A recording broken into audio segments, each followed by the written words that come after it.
Hey y'all, hey, we are back for another review of Sisters. We're on season 8, episode 3, entitled Up Close and Personal. And so we pick back up with the girls seeing Robin leaving Andy's place because they had no idea he was in town, right? And so of course he squeezes on up out of there, and Andy's kind of squirming, trying to explain what they walked in on, like what's going on, because the last we saw Robin, he was headed off to London or something to manage another branch of the law firm. And so she finally tells them, she finally has to admit everything with Gary and how she lied about really being in love with him and not really wanting to be married to him. And then she finally admits that he was blackmailing her, and she tells him about the pictures of Jordan and how we all got here, right? And the threats against his life. So she made all of these sacrifices for the sake of Jordan. And of course, you see everybody's personalities. You see Sabrina, what she thinks that's just so beautiful and fairy tale like. And Karen is looking like, girl, what's a lot? And Danny's looking like, why would you do that? Either way, she tells the girls that she also tells them that Gary did not die, even though that is what the FBI agents told them when they were being interrogated. And she also tells him that she's not able to go to Jordan even though she made all these life-altering sacrifices for him because Robin has advised her that she does not need to be seen with Jordan because Gary is still fighting for his life in ICU, okay?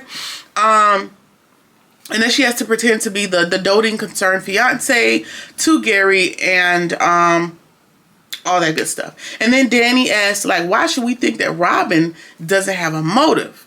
Right? And it's funny that he showed up right after Gary got stabbed.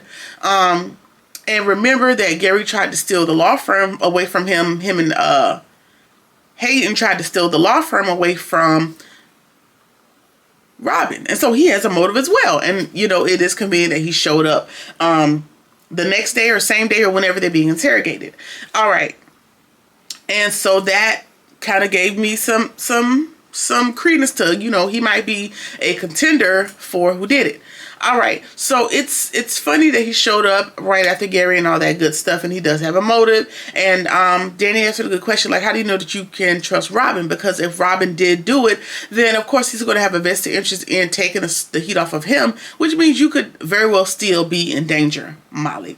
And so she's just saying, like, she's really just hoping. She's just operating off of the hope that she hopes he's not setting her up, basically. All right.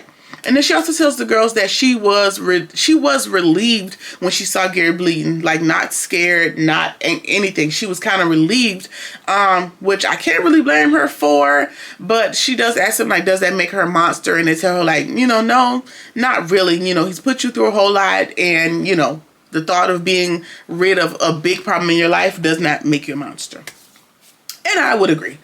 Okay, so Hayden is at the office, and he's on a power trip against Fatima because he's thinking he's going to be able to rile her up because Andy's out fighting this case and dealing with that stuff. And then Robin turns the corner, and we see that Hayden is visibly nervous. He's looking like, oh, like, where you coming from? What's going on? And then he tells Hayden, like, listen, y'all go ahead and go back to work, but Hayden, I need to see you in Andy's office expeditiously. And we see Hayden go off. Fatima thinks he's going to get fired because, of course, it would make sense for him to get fired because he was a part of that coup that tried to overtake, you know, the law firm and take it right from under Robin's nose. However, Robin's going to play the long game. Robin tells Hayden, like, hey, I need you to cover Andy's caseload while she's dealing with her personal stuff and or whatever. She's dealing with some personal stuff. And Hayden is surprised that the offer, due to the fact that him and Gary tried to overthrow Robin. But Robin says, listen, oh no, that's all water under the bridge. There's nothing to worry about. I believe in second chances. I think that, you know, you can hold down her workload and your workload. And then he also tells them that Fatima is going to be your assistant with her, with Andy's caseload as well. And so now Hayden is Fatima's boss for the intermediate, for the foreseeable future. Okay. And all Robin is really doing, like he tells us, is, you know, keeping his friends close and his enemies closer. So he's just keeping an eye on Hayden, you know, while sitting in for Andy, so to speak. Okay. And you kind of see through the scene where Hayden is trying to, like, put little bugs in Robin's ear, trying to poison him against Andy. Like, oh, yeah, because she's out fighting yet another case, and her minions always getting into something. And Robin keeps reminding him, like, stay in your lane, not your business. Don't worry about it. So I left this episode confused. I might get back into it at the end, but I'll be saying that and I'll be forgetting. Either way, I don't know if Robin's really here to help because he's doing a lot, but there might be a method to the madness, so we'll talk about it. And so the girls are talking and they tell Andy, like, listen, girl, we your friends. We've been friends since college, and we riding with you. We died with you, bad boys for life type energy. Even if you did it. And so Andy's looking like, girl, what? And so she's shocked and appalled at even the assumption that they would think that she did it. And they were like, girl, listen, we're not mad. We're not mad that you could have potentially did it. We just want to know, like, hey, do we need to bury something? Do we need to hide something? Like, do you need an alibi? Like, what is it that you need from your girls? And they also remind her, like, hey, just 2 minutes ago, you just admitted, like, hey, you weren't even sad. You were relieved to see him bleed out on the ground. So to anybody, that could sound like guilt, right? Maybe. Or you could be happy that he's potentially out of here or believed to be dead. And so she's like, yeah, I see what you're saying, but no, not really. I did not. Andy she puts it, on their friendship. She's like, no, like, I swear on this friendship, on all our friendships, that I did not do it. And she also reminds them, like, hey, y'all looking at me, y'all pointing a finger at me, but keep in mind that every last one of y'all had a motive as well as myself. So not too much on the kid. And she pulled the Uno reverse on the girls, and they was like, okay, girl, we believe you. Like, everybody's kind of side-eyeing Andy, and Andy's kind of side-eyeing the girls, but we decided that we clicked tight and we're gonna leave it here. And I think that that's just the safest bet for everybody at this point. Okay, Hayden is kind of rubbing his new position in Fatima's face, and she was like, there's no way in hell that Robin would give you Andy's workload and keep you on staff like that. It just don't make sense. And she was like, unless he's got like a greater plan or whatever, but I just can't see it. And so we see Robin coming to break up this little tiff that they have going on. And then he comes down on Fatima very hard. He's like, listen, because she was like, okay, everything was done with him and Hayden. And she goes to get on the phone. She's trying to call Andy to like warn her, like, hey, Hayden is not gone. He's sitting in your seat. Like, girl, you need to get to work or whatever is happening.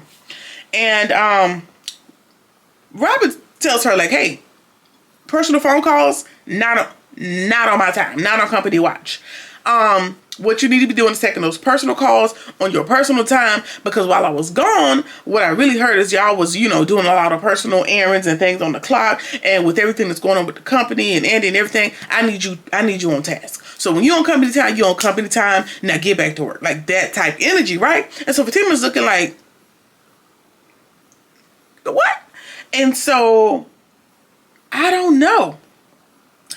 I'm confused. Y'all let me know what is going on with Robin. Like, is he really going to look out for Andy? Which, if he was really going to look out for Andy, he should have just let her, like, admit whatever she was going to admit to the FBI agent, right?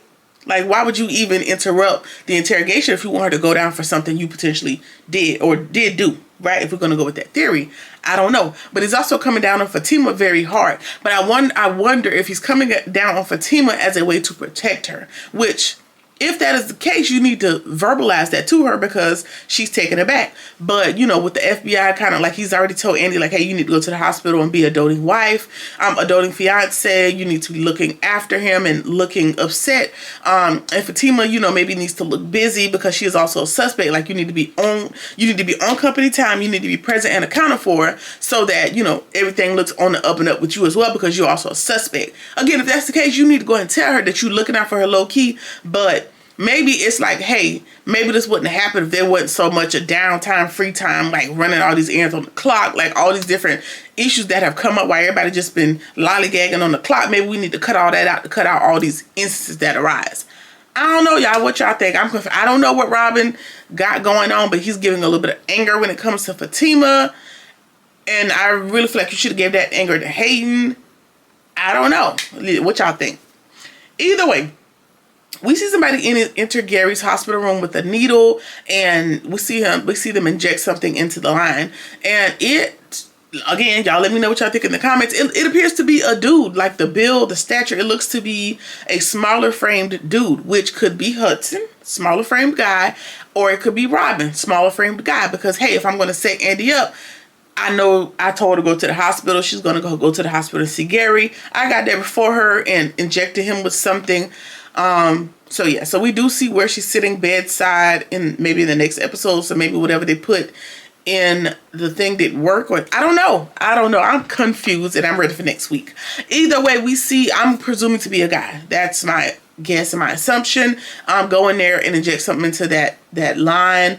If it is air, that could be fatal for your boy Gary. That's just what I heard. Don't ask me nothing about putting no air in the line. Either way, we see Fatima. She's back at the office, and again, she's calling Andy over and over. She's trying to warn her not only about Hayden, she's also trying to warn her about Robin now. Like, Robin got an attitude and he was on a rampage. And so she finally gets on the phone with Andy. She's trying to tell her, like, girl, you need to get down. You need to get your ass down here now. Like, the block is hot. Things are going on. Like, Robin is down here and he doing this. And she's like, no. I am here to see Gary. I'm here to, be the concerned fiance. Robin is looking out for me. Like, she don't want to hear. She didn't even give Fatima an opportunity to tell her what's happening. Like, girl, we'll catch up later, or whatever. So and Fatima's like, girl, I'm just trying to look out for you. She's like, no, I'm good. Robin's looking out for me. He's my knight in shining armor. We're good to go. So Andy yet again is putting her trust in a stupid hoe. How you figure, right? Either way, that is what we have to deal with. And so now, I don't know whether I trust Robin at this point. All right, so we see Andy and she's at the hospital, and who pops out of the shadows other than Hudson, Gary's assistant. And of course he's there to accuse her of stabbing Gary and to throw all these insults at her, and this is what we will have to deal with next week. Either way, that is the end of the episode. Let me know what you think in the comments. Things are heating up. I'm ready to know who did it so we can kind of move some other things along, because I do not want to talk about this for 10 to 12 episodes, however many episodes are in a season. I don't want to do it. So I think we should wrap this up by mid-season and then go on to something else. That's just my opinion. Because if he's not going to be unalived permanently, I don't want the sucker in ICU for a whole 12 episodes. It's giving Days of Our Lives. It's giving soap opera. And I don't have time for it. Either way, let me know what you think about the episode. Let's talk about it in the comments. Like, comment, share, subscribe, or whatever it is that you feel like doing. I'll see you in the next one. Peace.